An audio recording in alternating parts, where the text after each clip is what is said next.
Hey guys, Andrea Davis here. I'm just going to go over our discussion for the engaged classroom reading we just did. I call it Captivating Your Class.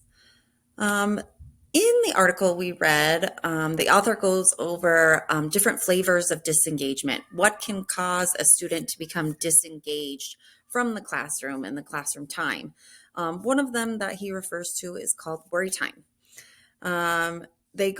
The author goes into this worry time and explains that there are many reasons teenagers disengage during class, and often the reasons have nothing to do with the class itself, but instead about things happening outside of the classroom. The students often can become distracted with personal relationship matters, extracurricular activities such as their band recital, their cheerleading competition, their football game coming up later, or even personal problems they're having at home.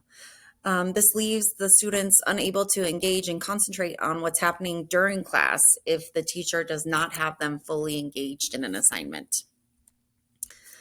The author also goes on to talk about how you can get students engaged in class time. And one of these ways, he says, is to feed the need to create. When a student is creating something and engaged in creating something, their brain won't have time to be distracted because their brain is working so hard to create. Students do not just want to listen to a lesson, but having students create within the lesson allows them to state their opinions, have their ideas be seen, and their voices be heard. And this is very important to students and children in general. Students also will be fully engaged when they feel as though they're being sincerely listened to and that their opinions, ideas, and thoughts really matter. Allowing the students to create can have all these things come together and really keep them engaged in classroom activities. When I was in high school myself, there were lots of periods I was disengaged. Some of the most significant disengagement periods were during all of my math and science courses. All my math and science teachers were often very monotone and just consistently went over the facts with no fun projects or creations included.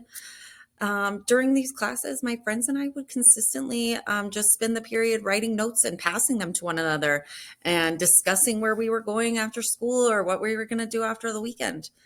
These classes seemed so disengaging that even after 20 years after being out of high school, I can't remember a single math or science teacher's name.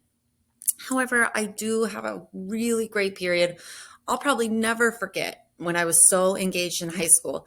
It was the most memorable lesson I had in my English class with Mrs. Fuller.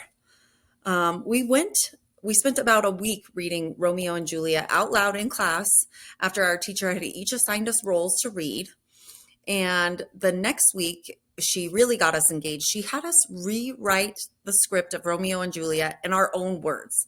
I mean, every section of our own character, we had to rewrite and explain how it would be in the words of today.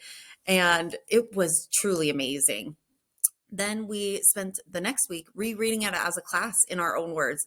And it not only made sense, but it truly felt like we had wrote a modern day Romeo and Juliet all on our own. Our teacher had us all very much engaged by allowing us to do the creating and having our opinions of what the story was saying be heard. It was truly the most memorable lesson I had. And even like I said, 20 years later, I can still remember this lesson. Thanks for listening, everybody, and I look